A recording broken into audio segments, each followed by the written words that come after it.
From WLWT, this is Let's Talk Cincy, presented by Western and Southern Financial Group. Put our financial strength behind you. The Hall of Fame class of 2025 played for 19 seasons in the major leagues, slugging 339 home runs and posting a .290 batting average with the Pirates, Reds, A's, Brewers, Angels, and Blue Jays. Dave Parker becomes a member of the National Baseball Hall of Fame. It was the announcement that was long overdue. Cincinnati's own Dave Parker, number 39, the Cobra, now a Major League Hall of Famer. Hello, everyone. I'm Curtis Fuller, and welcome to Let's Talk Cincy. I have followed Dave Parker's career since he first was drafted by the Pittsburgh Pirates. That was back in 1970. I called Dave and his wife, Kelly, to congratulate them. As you can imagine, he said he shed a few tears when he got the news. As you heard, Dave Parker played with several other teams, including his hometown Cincinnati Reds. Cooperstown might seem like a long way from his days of growing up near Old Crosley Field, but anyone who saw him play knew it was only a matter of time when he would receive the crowning honor of baseball's Hall of Fame. Over the years, he and I have talked about the Hall of Fame. I once asked him how he would describe his baseball skills to someone else. Well, I felt I was a 5-tool player. I could beat you with my glove, arm, bat, legs, and I played the game in a way I felt it should be played at 110%. So I would just say a complete player, one with no holes. I know when I was younger, people used to want to come up to me and talk about being the best player in the game in the 70s. I said, well, you're doing the right thing. You want to know how good I am, ask me. So I believe in my ability. You know, I had a chance to talk with one of Dave's closest friends, Reds Hall of Famer Eric Davis. He told me he was confident that this would be the year that the call would come waiting for Dave. Why? Because what's due is due. And if you're talking about one of the greatest players who resonated and changed the game, that's Dave Parker, that's the Cobra.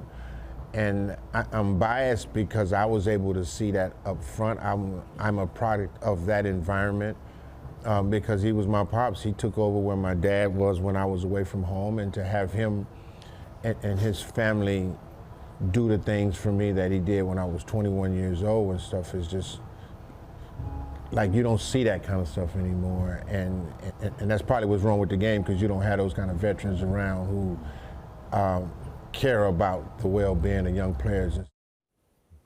Congratulations again to Dave Parker, his wife Kelly, and the rest of his family.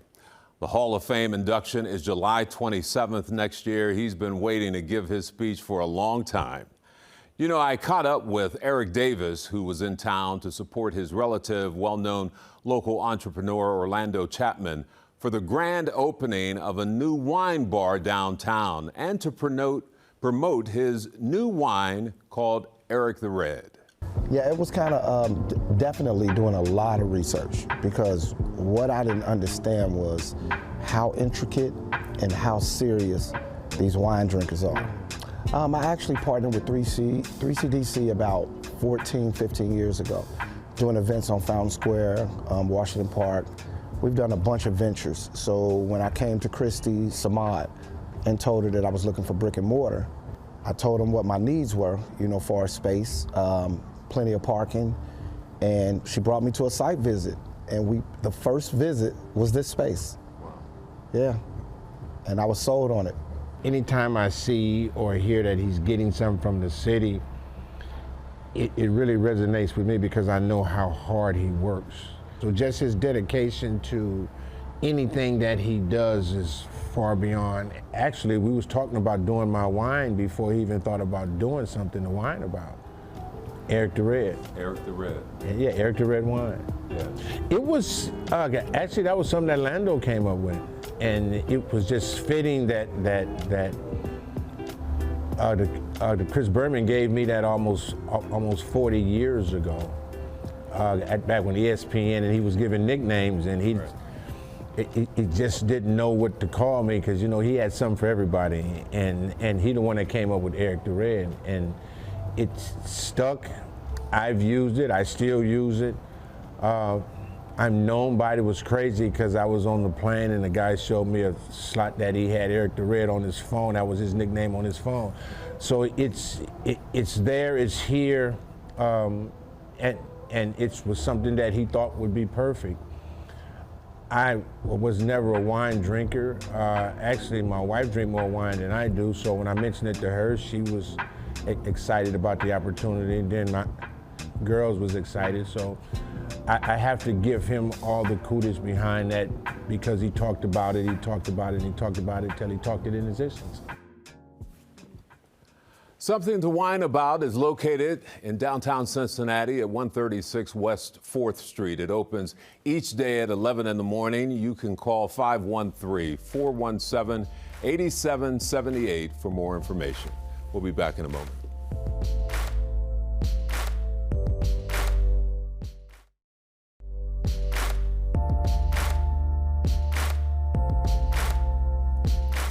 Welcome back, everyone. Here with me to talk about a fun event coming up December 21st. Walter White, who's the publisher of the Cincinnati Herald, Jan Michelle Lemon Kearney, who is, of course, the vice mayor of Cincinnati, but today she is going to talk about the Herald as the owner of Sesh Communications. And then also Robert Humphreys, who is the president and CEO of RLH Productions. First of all, welcome to the program. Thank you, Curtis. Thank you. Thank you, Curtis. Yeah, let's talk a little bit about this event on the 21st. It's called Friends of the Herald, and we'll talk about how that came into existence. But people should know next year marks the 70th anniversary of the Cincinnati Herald. Yeah. What a history. Yeah, let's talk a little bit about the history. It was started by Gerald Porter in 1955, and then in 1963 he was in a car accident, taken to a hospital. They wouldn't treat him, and by the time they moved him to another hospital, it was too late, and he died. So his widow, Marjorie Parham, stepped in, and you know Marjorie Parham, she passed just a few years ago at the age of 102. So she was a force to be reckoned with. So we bought the Herald in 1996, and just happy to keep that legacy alive for the city of Cincinnati. I can say Walter is the publisher, has done a great job. He's expanded us, so we're not just print. Now we're multimedia, we're digital. We have lots of events. One started by Eric, who's also a part owner, the Daddy-Daughter Dinner Dance, which, yes, is coming back this year. People have been, it's going to be February 8th at Union Terminal. Tickets are not on sale yet, but they'll be on sale soon. So thank you, everybody, for calling. We have lists of people coming, but we also have a new event, Cincy Power Awards, that's going to, the in-person event will be February 16th. But voting is going on now for the best black businesses. And that's what we do. We're really here to promote the black community and to provide information. Yeah, and Walter, people should know there's so many options for media. The survival is so critical. And that's how this whole Friends of the Herald came about several years ago. But talk about the keeping this institution going. Well, I think the most important part of this is just so many different personalities in the world, and our culture has always been blended into all these personalities, and we do a good job of communicating our culture. And digital, along with print, has made it possible that we can expand our reach, but stay within all audiences. You know, some of us are baby boomers, but we have Gen X, we have millennials, we have Gen Z, and they're all looking to get cultural information. It's just that simple. And we're going to keep pressing that, and that's what digital gives you. That print people still want print. That's not some invisible phenomenon. Now it's there, and we have married them. That's the best way to say it. We have podcasts. I should say that the podcast is growing. We're getting into another evolution of the podcast. Yeah. And the podcast was a birth child, just like the digital, of the pandemic. Wow. Yeah, right.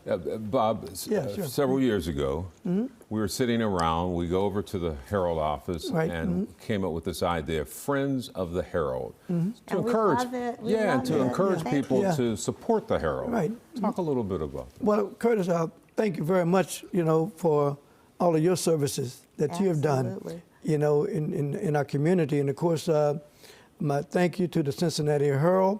It was an event that was created to give the community, to show our appreciation and dedication for the Herald's commitment to our community in providing, you know, us with the news that we need to have in our community, showcasing the many entertainers, the many news stories that are going on, you know, keeping us informed, as Walter said something similar. So and this year, are we honoring somebody special? Oh, yes. This year, we have to talk about that. I was trying to get past that. We have to talk this year, it was brought back after being away for a couple of years, and it is such a wonderful time that the Friends of the Cincinnati Herald, you know, can have a musical tribute to our dear friend of the community, none other than Curtis Fuller. Woohoo! We brought together some of the finest entertainers, performers in the Cincinnati area, you know, that will be performing on this day, which is Saturday, December the 21st, from 2 to 4 p.m. at Bishop Toddle Neal's House of Joy Church. Yeah. And it's free, right? It's a free event. It's a gift to the community. It's a gift to the community. Yeah. Yes. Yeah. And that's the most important thing. It's a fun holiday event. Yes. Yeah. It started as that. I can remember our dear friend Cork. Everett Cork, who was part of the genesis of this. Right, sure. And so, first of all, thank you for doing this. Can I just jump in and say, Curtis, you do so much for the Cincinnati community. Yes. Well, that's I mean, it's rare to go to an event that you're not the MC, and you bring so much to it. You bring so much warmth and knowledge, and you get the audience engaged. And I mean, you know, you're fantastic. You do so much for Cincinnati. So this what happens when you pay them to say nice things? No, this is just a small token, but it's going to be so much fun. Yeah. December 21st, again, it'll be at the House of Joy. House of Joy right Ministry. on Central Parkway. Right on Central Parkway. 2 o'clock. 2 o'clock. 2 to 4 p.m. Okay, and we look forward to that. Thank you again. And I'd like to acknowledge our platinum sponsor, Zola's Restaurant of Avondale. Oh, okay. Yum. Wow. Our platinum sponsor. Best shrimp and grits in the city. Shrimp and grits. Oh, man, that's great. I just want to also, if you don't mind, interject that the voting period for Cincinnati Power Awards. It's Cincy Power Awards. Yeah. It's going on at this moment, and we have a deadline of the 22nd of December. Yeah. Okay. Besides getting the most impressions on our digital platform, Cincy Power Awards, you're number 2. All right. Oh, wow. Ooh, that's great. All right. Well, just so you know. Yeah, definitely vote. Vote now. Vote twice now. All right, I got to run, but December 21st. December 21st. Come and join us. And the pageants are coming. The Miss Black pageants pageants are coming in the spring. Things are coming up, you know. They do way too much. We'll be back in a moment. Thank you.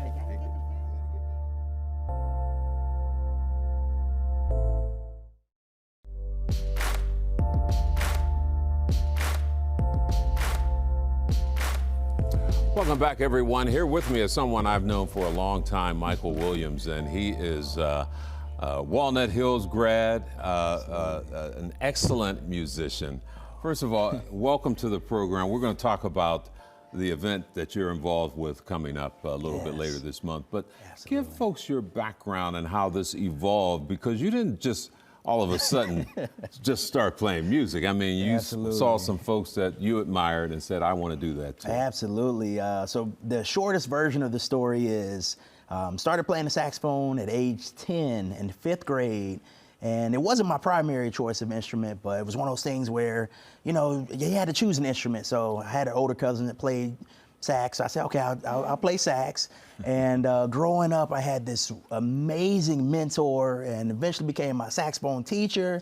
And he played every Sunday at the church I attended, Lincoln Heights Missionary Baptist Church, talking about none other than Ed Sax Thomas. Who plays everywhere. Oh, my goodness. And we should note that Ed is a retired P&G exec and then transitioned and just performing all over. But that's a great story. Absolutely. And I think one of my favorite things was even when I was young and, you know, I had those squeaky notes and, you know, real shy and timid, he'd always, like, even just like once a year say like, hey, Mike, I want you to play one song with my band. I want you to come out and just try something, or I want you to, you know, have some fun. And he'd put me right there front and center. And, you know, eventually as I got older and older and went away to college, I was very familiar with that space. I was very familiar with, you know, playing in front of people or doing banquets or receptions and all those types of things. And like, I was like, oh my goodness, this is just like, you know, how we used to do when I was in high school and middle school. And so, yeah, it was just really fun. Tell me about the event that you're doing, not only here, but really throughout the state of Ohio. Absolutely. But the one here is December 22nd. It is. Oh my goodness. 15 minutes of Christmas. I am so excited about. I get so excited. I have to look at the camera and tell you how excited I am. It is a concept that started some years ago. And the funny thing about it is now it's a concert series, but originally started as a CD. And it was maybe about 15 minutes, 16 minutes long. And I like the idea of just slowing us down in the middle of the hustle and the bustle of the holiday season, and just kind of like giving us a stress reliever and something that was soothing and something that would just kind of nurture us. And when it gets cold and frigid and you're trying to find the perfect gift and you're freaking out, and, you know, just something that would just give us a little bit of peace. Yeah. And so it was really cool to be able to create this CD and then eventually create this concert series and then tour series. Never enough time. Oh, this yeah. is December 22nd. Absolutely. Where's it going to be The Williams held? Francis Theater, 6819 Vine Street. It's going to be a great time. And Ed will be there performing. Absolutely. You'll be hosting as well. I'll be It's gonna hosting. great. I'm looking forward to it. Tickets available. MikeWilliamsOnSax.com. Make sure you grab your tickets right All right. now. It's good seeing you. Good to see you. Good Thank you seeing you. again for having All me. right. We'll be back in a moment.